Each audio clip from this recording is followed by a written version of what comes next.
पंडित जी जय सिया राम। जय सिया राम। देखिए, मेरा आपसे प्रश्न यह है कि आजकल जो है कुछ महिलाएं अपने पति के साथ जो है काफ़ी दुर्व्यवहार करती हैं। तो इसका कारण क्या है? उनका मतलब पिछले पिछले जो पूर्व जन्म है वो कोई कारण है, या फिर ऐसा क्या कारण है इसकी वजह से वो ऐसा कार्य करती हैं? ध्यान से सुनो। जी।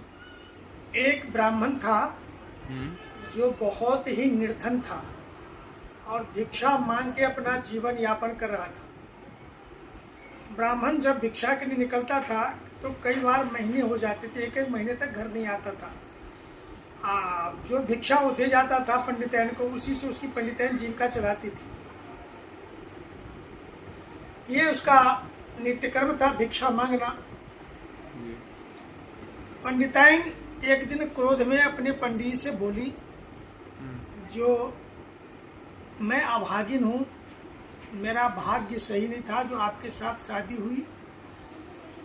दूसरे की जो पत्नी है और लोगों की जो पत्नी है, अर्धांगिनी है, उनके लिए उनके पति कई तरह के गहने जेवरात लाते हैं, उन्हें देते हैं। आपके साथ मैं काफ़ी दिनों से रह रही हूँ, आपने हमें अभी तक एक सोने का कोई गहना बना के नहीं दिया। अब मैं बहुत दुखी हो गई हूँ। आप भिक्षा मांगने निकले जाओ या कुछ करो। अब जब आप भिक्षा के बाद मांगने के बाद आओगे तो मेरे लिए कोई ना कोई गहना लेके आओगे। नहीं लाओगे तो फिर मैं आपके साथ नहीं बोलूंगी, ना खाना खाऊंगी। पंडित जी बहुत दुखी हुए।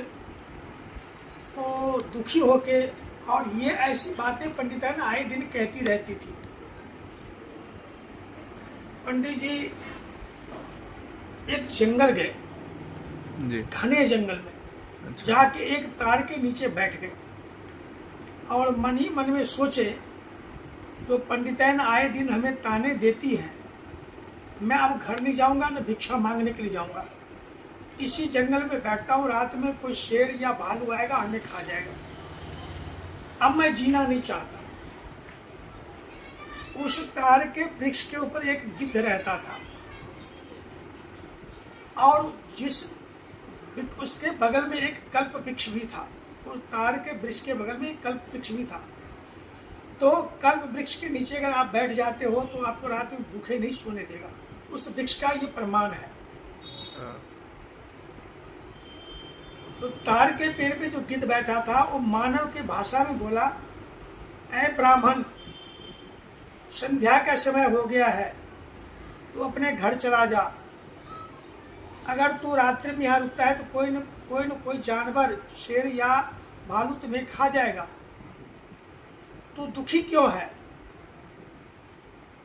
वो ब्राह्मण को कहने लगा गिद्ध से कि भाई, मैं मानव हूँ, तुम गिद्ध हो, मेरी दुखों से तुम्हें क्या लेना देना? कहता नहीं, तुम अपना दुख बताओ। तो आप बीती सारा उस गिद्ध को सुनाया। गिद्ध ने एक चोंच गिराया, पुराना चोंच। कहता इस चोंच से देखो। उसने उस चोंच से देखा तो सोना ही सोना, सोने का ढेर लगा हुआ था। ये लेने के लिए दौड़ा वाला नहीं ले सकते, बिना आज्ञा के नहीं ले सकते। बोले बताओ कैसे लूं? तो मेरा पंख जो है ना, ये दोनों कटा हुआ है। महाभारत की लड़ाई शुरू हो गई है, तुम्हें इस चोंच से देखना है।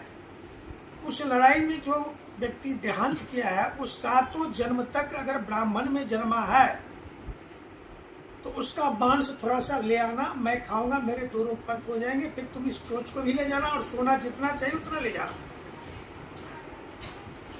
बोला ठीक है। वो ब्राह्मण उस चोंच से जब महासंध्या के टाइम लड़ाई खत्म हो जाती थी तो घूम घूम के देखता था। उसे ऐसा कोई भी व्यक्ति नहीं मिला जो 7 जन्म में ब्राह्मण योनि में ही जन्मा। अच्छा। बहुत प्रयास किया तो बहुत ढूंढने पर एक व्यक्ति मिल गया जो 7 जन्म तक ब्राह्मण में ही जन्मा था। वो उसका 7वां जन्म था।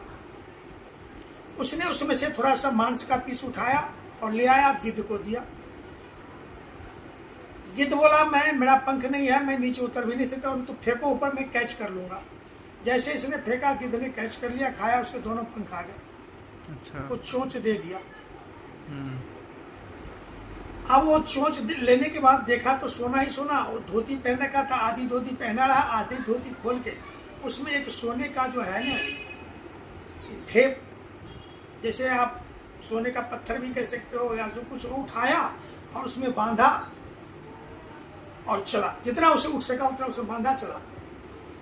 घर गया, पंडिताइन बोली मेरे लिए गहना लाए हो? उसने कहा हाँ, ये लो सोने का जो है, मैं बहुत सारा सोना लाया हूँ और ये लो, इसमें जितने तुम्हें गहना बनाना है बना लो। वो कहती है अच्छा तुम चुरा के लाए हो, अभी मैं बुलाती हूँ, राजा से शिकायत करती हूँ, अपने कर्मचारी को भेजेगा और तुम्हें पकड़ के ले जाएगा, तुम्हें चुरा के लाए हो। ये पंडित मन ही मन में व्याकुल हो गया, बताओ जो मैं इतने मेहनत करके सोना लाया और ये हमें जो है कहते भाई राजा को कहने के लिए जाते हो, राजा अपना दूत भेजेगा और हमें बुला कर हमें ले जाएगा और दंड देगा। वो ब्राह्मण जो है ना सोना वहीं छोड़ के भाग गया। अच्छा।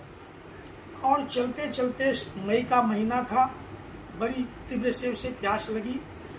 एक कुएं के पास एक महिलाएं पानी भर रही थी, वहाँ जाके रुका, कहने लगा बहन थोड़ा हमें पानी पिला दे, मैं बहुत प्यास लगी है। वो कहती है अच्छा देख रहा है, इसी बाल्टी की रस्सी से तुम्हें मारूंगी, मेरा पति अभी खेत में से काम करके आया, उसको नहीं पानी पिलाऊं, तेरे को पानी पहले पिला दो। जब उसने उस चोंच से देखा उस महिला को, तो देखता ये पिछले जन्म में जो है इसकी कर्म क्रिया विधिवत नहीं हो पाए, जिसकी वजह से पिछले जन्म में जो है ना ये चुड़ैल थी। अब अच्छा। जाके यह जो है ना एक यादव या यदुवंशी के यहाँ यादव में जन्म ली है। अच्छा। फिर आगे चली, एक महिलाएं फिर पानी भर रही थी, उससे कहने लगी बहन हमें पानी, दूसरी महिला बहन हमें पानी पिला दे। और कहने लगी नहीं मैं पानी नहीं पिलाऊंगी, मेरा बच्चा गुरुकुल से आया है, मैं पहले उसको पानी पिलाऊंगी कि आपको पिलाऊंगी। फिर सोच से देखा तो वो पिछले जन्म ब्रह्म डाकनी थी। इसी तरह से पीछे में एक शब्द भूल गया, तो उसने अपने बीवी को भी देखा था, तो वो भी पिछले जन्म में ब्रह्म डाकनी ही थी। अच्छा। हाँ, उसका प्रभाव था कि उसका क्रियाक्रम विधिवत नहीं हो पाया। जी। फिर संध्या के समय हो गया, एक यादव के गांव में गया, एक लड़की थी यादव, तो उसे कहने लगे, जो पंडित जी कहने लगे बेटी हमें पानी पिलाओ। तो कहने लगी पंडित जी मैं ऐसे पानी नहीं पिलाऊंगी, आओ मैं आपके गुड़ की भेली खिलाती हूँ और पानी पिलाती हूँ। उसे जब चूक से देखा तो देखा ये थोड़ी सी चूक के लिए यादव में जन्म ली तो ब्राह्मणी में जन्म लेती। वहाँ पानी भी पिया, गुड़ की भेली भी खाया और उसके पिता को बुलाया, कहने लगे आपकी लड़की बहुत भाग्यशाली है और थोड़ी सी भूल के ये आपके यहाँ जन्म ली तो ब्राह्मणी में जन्म लेती, मैं इसके साथ शादी करना चाहता हूँ। वो यादव राजी हो गया, करने लगा कोई बात नहीं। उसने अपनी बेटी उसको दे दी, उसके शादी को अपना मैं जीवन व्यतीत करने लगा। तो पिछले जन्म के प्रभाव से महिलाएं जो इस तरह के दुर्व्यवहार अपने पति से करती है। जी धन्यवाद।